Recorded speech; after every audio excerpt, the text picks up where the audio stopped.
भास्कर वेदांत में द्वैत और अद्वैत का समुच्चय माना गया है। जैसे कि सूर्य और सूर्य प्रकाश में भेद भी है और सूर्य प्रकाश में अभेद भी है, क्योंकि जहां सूर्य जाएगा वहां सूर्य प्रकाश जाएगा। उस हिसाब से कारणात्मना अभेद रहता है।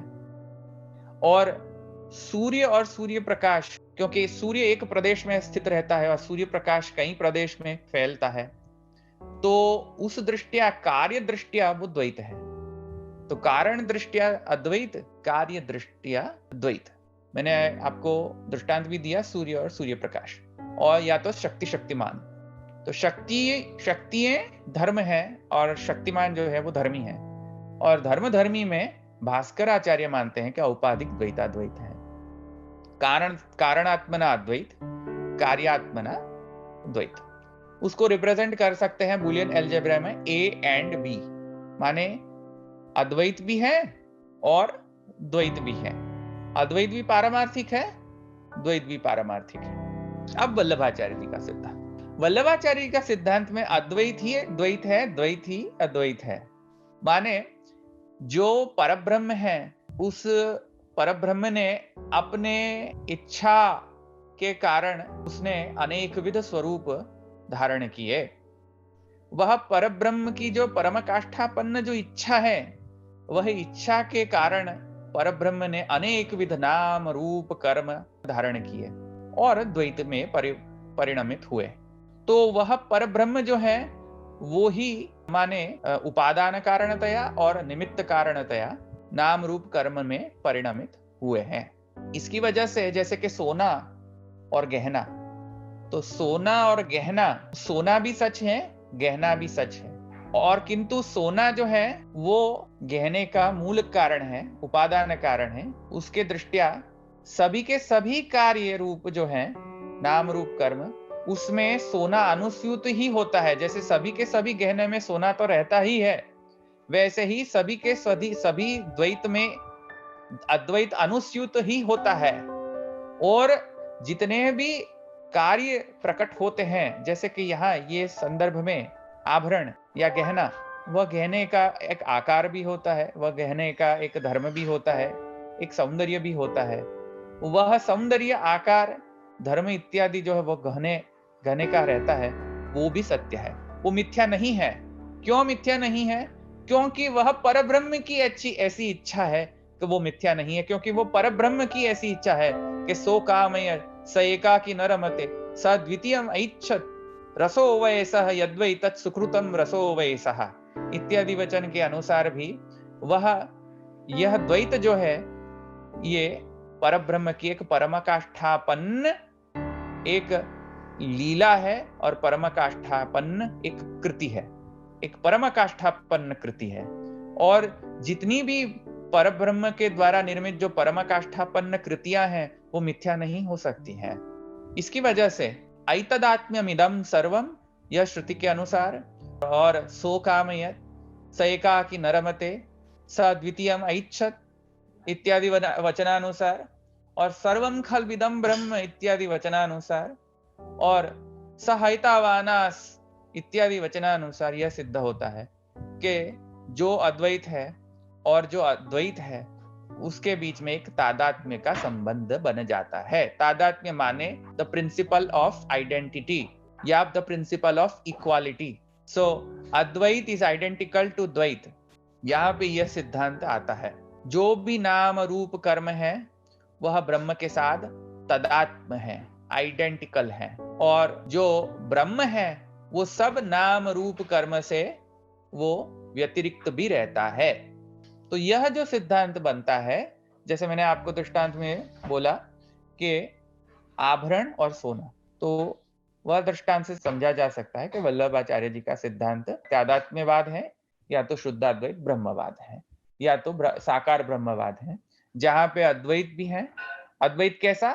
स्वाभाविक अद्वैत, और द्वैत ऐसा जो उसको बोलते हैं ऐच्छिक अद्वैत या लीलाद्वैत। स्वाभाविक अद्वैत, ऐच्छिक अद्वैत, ये दो को अब मिलाएं तो वल्लभाचार्य जी का सिद्धांत बनता है। अब एक और दृष्टिकोण से भी हम देख सकते हैं, इसको समझ सकते हैं कि ब्रह्म और जगत का संबंध के लिए ब्रह्म और जगत के संबंध के लिए कितने कितने मत प्रवर्तमान है, कितने कितने परम्यूटेशन कॉम्बिनेशंस हो सकते हैं। तो ब्रह्म और जगत के संबंध में बीच में आत्यंतिक अद्वैत हो सकता है, माने ब्रह्म और जगत में कोई भी भेद नहीं है, माने ब्रह्म और जगत में कोई भी भेद नहीं है, माने या तो ब्रह्म मिथ्या है या तो जगत मिथ्या है। तो ब्रह्म मिथ्या है ऐसा तो मान नहीं सकते हैं, तो ब्रह्म सत्य है और जगत मिथ्या है, तो केवल अद्वैत में ब्रह्म सत्य जगत मिथ्या। दूसरा परम्यूटेशन हो सकता है कि द्वैत, माने ब्रह्म और जगत सर्वथा भिन्न है, कोई भी अद्वैत नहीं। तीसरा कॉम्बिनेशन आ सकता है द्वैताद्वैत, माने कार्यात्मना द्वैत, कारणात्मना अद्वैत। और एक चतुर्थ एक कोटि बनती है, द्वैत और अद्वैत से भी एक विलक्षण संबंध है, तादात्म्य का संबंध। वह तादात्म्य का संबंध को हम बोलते हैं द्वैताद्वैत विलक्षण तादात्म्यवाद। तो ये 4 प्रकार के परम्यूटेशन कॉम्बिनेशंस हो सकते हैं ब्रह्म और जगत के संबंध के विषय में। अब देखते हैं जगत के विषय में। जगत के विषय में भी 4 प्रकार के ऑप्शंस आ सकते हैं। जगत असत्य है, माने असत्य है, जगत है ही नहीं, एक ऑप्शन ये है। दूसरा ऑप्शन है कि नहीं है और नहीं भी, क्योंकि दिखलाई तो देता है पर किंतु नष्ट भी होता है, तो है और नहीं भी, तो सद और असद का समुच्चय। जगत सद है, माने हमेशा रहता ही है, अनादि और अनंत है और वो रहेगा ही, तो सद माने जितने भी नाम रूप कर्म हैं वो सत्य है, तो वो सद कहलाया जाता है। और सदसद विलक्षण माने मिथ्या, माने अनुभूति होती है पर वह अनुभूति मिथ्या अनुभूति है, अनुभूति में आता है किंतु वो होता नहीं है, तो इसकी वजह से इसको सदसद विलक्षण कहते हैं, क्योंकि सद भी नहीं है और असद भी नहीं किया जा सकता, कि बोल कहा जा सकता है, सद भी नहीं कहा जा सकता है क्योंकि अनुभूति में है पर है नहीं। At the same time Asad भी नहीं कहा जा सकता है क्योंकि अनुभूति में आता है। तो यह कोटि को हम सदसद विलक्षण कोटि में रख सकते हैं और इसको कह सकते हैं मिथ्या या विवर्त। तो विवर्त को हम सदसद विलक्षण कहते हैं। तो ये 4 कॉम्बिनेशन हो सकते हैं, असद, सदसद, सद और सदसद विलक्षण। अब ये दोनों चार्ट को हम मिला के देखें तो 8 कॉम्बिनेशंस बनते हैं। कौन से चार्ट? जगत का चार्ट और ब्रह्म और जगत का संबंध, ये दोनों को मिला के देखें तो 8 कॉम्बिनेशंस बनते हैं। 8 कॉम्बिनेशंस मिलते हैं, उसमें सदवाद और द्वैताद्वैत विलक्षणवाद श्री वल्लभाचार्य जी का सिद्धांत है, क्योंकि द्वैताद्वैत विलक्षण माने तादात्म्यवाद और तादात्म्यवाद माने ब्रह्म और जगत के बीच में तादात्म्य का संबंध है, और जगत के बारे में महाप्रभु जी कहते हैं कि वो सद है, जो भी नाम रूप कर्म प्रकट हुआ है वो मिथ्या नहीं है, वो सद और असद का समुच्चय नहीं है, क्योंकि वह ब्रह्म ही नाम रूप कर्म में परिणमित हुआ है, इसकी वजह से वो सद है। तो इसकी वजह से द्वैताद्वैत विलक्षण तादात्म्यवाद प्लस सदवाद, उसको हम वल्लभ वेदांत कह सकते हैं। वल्लभ वेदांत के घटकवाद भी जानने चाहिए, तो ये तो मैंने मैथमेटिकल रिप्रेजेंटेशन दिया या डायग्रामेटिक रिप्रेजेंटेशन दिया, पर वल्लभ वेदांत को अगर समझना है और स्पष्ट आपकी बुद्धि में लाना है और बुद्धि को संस्कृत करना है, जिससे आप ये ना कह दे कि अस्पष्ट है ये वो, तो कृपया जाके पढ़े ग्रंथ को और वल्लभ वेदांत के घटकवाद भी समझे। माने ब्रह्मवाद है, माने सब कुछ ब्रह्मात्मक है, सर्वम खल्विदम ब्रह्म है। विरुद्ध धर्माश्रयतावाद है, माने माने ब्रह्म में जो कोई भी माने विरुद्ध लगते गुण धर्म आपको लगते हो तो वो सब ब्रह्म धारण कर सकता है, क्योंकि अणोरणीयान महतो महीयान, विरुद्ध लगते धर्म भी ब्रह्म के ही हैं, क्योंकि ब्रह्म सर्व कर्तुम सामर्थ्यवान है। अभिन्न निमित्तोपादान कारणवाद माने कि ब्रह्म जो जगत और ब्रह्म में जो संबंध है उसमें उपादान कारण दृष्टिया भी ब्रह्मात्मक ही है, जगत का उपादान भी ब्रह्म है और जगत का निमित्त कारण भी ब्रह्म है। सत कारणवाद में ऐसा कहा जा रहा है कि जो कार्य है उसमें कारण नित्य रहता है, वो कारण नष्ट नहीं हो जाता है। जब कारण कार्य में परिणमित होता है तब कारण नष्ट नहीं होता है, कारण तो नित्य ही रहता है। वैसे ही कार्य में इस कारण में कार्य नित्य ही रहता है, कारण में कार्य भी नित्य रहता है, कार्य में कारण भी नित्य रहता है, नष्ट नहीं होता है, अभाव नहीं होता है, केवल मात्र आविर्भाव होता है और तिरोभाव मात्र ही होता है। माने फंक्शनली वो एक्टिवेट होता है कारण, या फंक्शनली डीएक्टिवेट होता है कार्य, या फंक्शनली डीएक्टिवेट कारण होता है और फंक्शनली डीएक्टिवेट कार्य होता है। इसकी वजह से आविर्भाव तिरोभाववाद भी ये वाद में ग्रहण करना चाहिए। अभाव नहीं है, अत्यंत अभाव नहीं है, एब्सोल्यूट एब्सेंस नहीं है कार्य का या कारण का, किंतु मैनिफेस्टेशन है और अनमैनिफेस्टेशन है, आविर्भाव है और तिरोभाव है। अनमैनिफेस्टेशन और मैनिफेस्टेशन का अर्थ ये है कि फंक्शनली वो काम एक्टिवेटेड है, फंक्शनली डीएक्टिवेटेड। इसका मतलब ये नहीं है कि वो चीज है नहीं, चीज तो है पर वो फंक्शनल नहीं है, उसको हम बोलते हैं तिरोभाव। और जब वो चीज फंक्शनल होती है तब उसको आविर्भाव बोलते हैं। तो मैनिफेस्टेशन और अनमैनिफेस्टेशन, उसको बोलते हैं आविर्भाव तिरोभाव। अंशांशी कारण, अंशांशी तादात्म्य और कार्य कारण तादात्म्यवाद भी जो मैंने आपको समझाया कि अंशी में अंश अनुस्यूत है और अंश में अंशी अनुस्यूत है, कार्य में कारण अनुस्यूत है, कारण में कार्य अनुस्यूत है, और वो दोनों में रिलेशनशिप ऑफ आइडेंटिटी है, थियरी ऑफ आइडेंटिटी। और लीलार्थ सृष्टिवाद, यह सर्वनाम रूप कर्म को प्रकट करने का एकमात्र प्रयोजन है परब्रह्म का लीला। अनायासेन हर्षात् क्रियमाणा चेष्टा इति लीला। भगवान की एक परमाकाष्ठापन्न कृति है ये जगत, उसको मिथ्या नहीं कहा जा सकता है। और भगवान का कोई अन्य प्रयोजन नहीं है, केवल मात्र आनंद का उच्छलन और स्व आनंद का जो भोग भगवान करना चाहते थे, वो इच्छा के कारण प्रकटित जो कृति है भगवान की, ये जो परमाकाष्ठापन्न कृति है, वही एकमात्र कारण है सृष्टि करने का एकमात्र ही प्रयोजन है ब्रह्म का, लीलार्थ सृष्टिवाद। अगर ये सब बात आप समझ जाएं तो वल्लभ वेदांत समझ जाएंगे आप, उसमें कोई अस्पष्टता नहीं रहेगी। ग्रंथ का अध्ययन करें तो अस्पष्टता नहीं आएगी। अब चलिए आगे जाके हम बात करते हैं भक्ति की। अगर हम भक्ति की बात करें तो भागवत में सगुणा भक्ति और निर्गुणा भक्ति का प्रतिपादन किया गया है तृतीय स्कंध में। उसमें श्री महाप्रभु जी ने श्री भागवत में सुबोधनी भक्ति के दो प्रकार मुख्यतया कहे गए हैं भागवत में, सगुणा और निर्गुणा। सगुणा में क्या है कि भक्ति का जो प्रयोजन है वो परब्रह्म से कोई भी इतर वस्तु को प्राप्त करने के लिए की जाती हुई भक्ति को कहा जाता है सगुण भक्ति।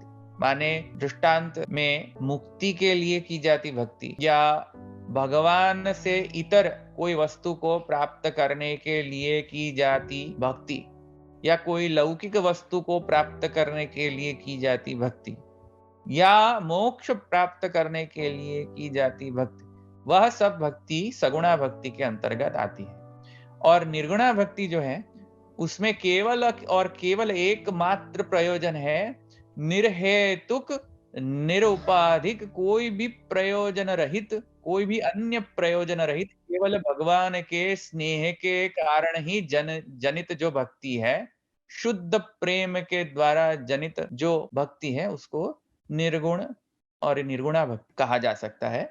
और वही पुष्टि भक्ति है। पुष्टि भक्ति और निर्गुणा भक्ति एक ही है। पुष्टि भक्ति में भी विहिता और अविहिता दो प्रकार की हो सकती है। उसमें पुष्टि भक्ति में साधन दृष्टिया जो है वो विहिता भक्ति का प्रतिपादन श्री महाप्रभु जी ने साधन दृष्टिया किया गया है। उसमें पुष्टि भक्ति का स्वरूप है महात्म्य ज्ञान पूर्वक सुदृढ़ सर्वतोधिक स्नेह, और उसका जो कार्य लक्षण है वह है कि जो भक्त है वो भगवान में पूर्ण आसक्त हो जाता है, और भगवान भी भक्त में पूर्ण आसक्त हो जाते हैं। भगवान भी सर्व को विस्मरण करके भक्त में आसक्त हो जाते हैं। अब जाके आगे जाते हैं भक्ति रस, क्योंकि एक ये महाशय ने ऐसा बोला था कि अस्पष्ट है, रसात्मक नहीं है, साधन क्या है स्पष्ट नहीं है, वगैरह वगैरह। तो महाप्रभु जी के सुबोधनी को जाके पढ़े, ब्रह्मसूत्र अनुभाष्यम को जाके पढ़े, षोडश ग्रंथ पढ़े, तब जाके पता चलेगा कि पुष्टि भक्ति एक ऐसे रसात्मिका है। जैसे महाप्रभु जी ने कहा है उनके सुबोधनी में कि बाह्या भावे तो आंतरस्य व्यर्थता, माने भगवान के संयोग का भी इतना ही महत्व है जितना भगवान के विप्रयोग का महत्व। भगवत विप्रयोग का भी महत्व है, भगवत संयोग का भी महत्व है। और यह जो संयोग और विप्रयोग जो है वो द्विदलात्मक रस है, वो द्विदलात्मक रस ही भक्ति रस है। माने महात्म्य ज्ञान पूर्वक सुदृढ़ सर्वतोधिक स्नेह जब बन जाता है ब्रह्म में या भगवान में या कृष्ण में, तब जाके यह रसात्मिका बनती है। और रस के दो प्रकार होते हैं, माने प्रकार तो नहीं कह सकते, पर रस के दो आयाम होते हैं। एक होता है संयोगात्मक और दूसरा होता है विप्रयोगात्मक। तो संयोगात्मक भी रहना चाहिए और विप्रयोग भी आना चाहिए। संयोग और विप्रयोग का चक्रवत ये साइकिल चलनी चाहिए, तब जाके वो भक्ति रसात्मिका बनती है। तो ये भी स्पष्ट है, जो लोग मंदिरों में जाके नाचते हैं, भक्ति रस के नाम पे कहते हैं कि हम तो सखिया भाव और परकीय भाव और माने श्रृंगार भाव और सख्य भाव इत्यादि हम प्रकट करते हैं। अरे भाई, एक बात समझो कि ये सब जो भाव हैं, रस हैं, वो गोप्य रहे तभी रस रहेंगे। अगर उसको प्रकट करोगे, मंदिर में जाके नाचोगे, बाहर स्ट्रीट में जाके नाचोगे और भक्ति रस का प्रकटन करोगे, तो आपके भक्ति रस में वो अभिवृद्धि नहीं होगी। अभिवृद्धि रस की तभी हो सकती है जब रस गुप्त रहे। आप अपने घर में ये सब साधन करो। तो महाप्रभु जी तो एकदम स्पष्ट है कि गृह में साधन करना चाहिए, मंदिरों में जाके साधना नहीं करनी चाहिए जैसे आप लोग करते हो। जो भी महाशय कह रहे थे कि साधना स्पष्ट नहीं है, एकदम स्पष्ट है, क्लियर कट वचन है अनुभाष्य में, गुप्तस्यैव अभिवृद्धि स्वभावकत्वात्। भगवत सेवा करो, भगवत सेवा रसात्मिका है, और भगवत सेवा घर में रह के प्राइवेट में करो। मंदिरों में जाके नाच के, स्ट्रीट में जाके मृदंग बजा के, ये सब भगवत रसात्मक नहीं है। ये सब ये रस गोपन नहीं है, रस प्रकटन है। और जब भी रस प्रकट होगा तो रसाभास ही होगा। भक्ति रस का आभास मात्र ही प्रकट होगा, भक्ति रस नहीं प्रकट होगा। श्री गोसाई जी का भी वचन है, प्रार्थये रसिका स्वैरम पश्यन्तु इदम अहर्निशम एतद रसानभिज्ञस्तु मां द्राक्षादपि वैष्णवः।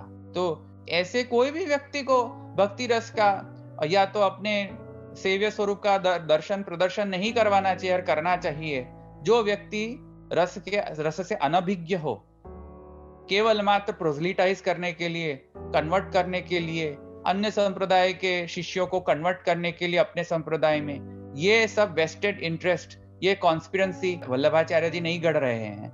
वल्लभ संप्रदाय में ऐसा है ही नहीं। अगर कोई करता है तो वो नहीं करना चाहिए।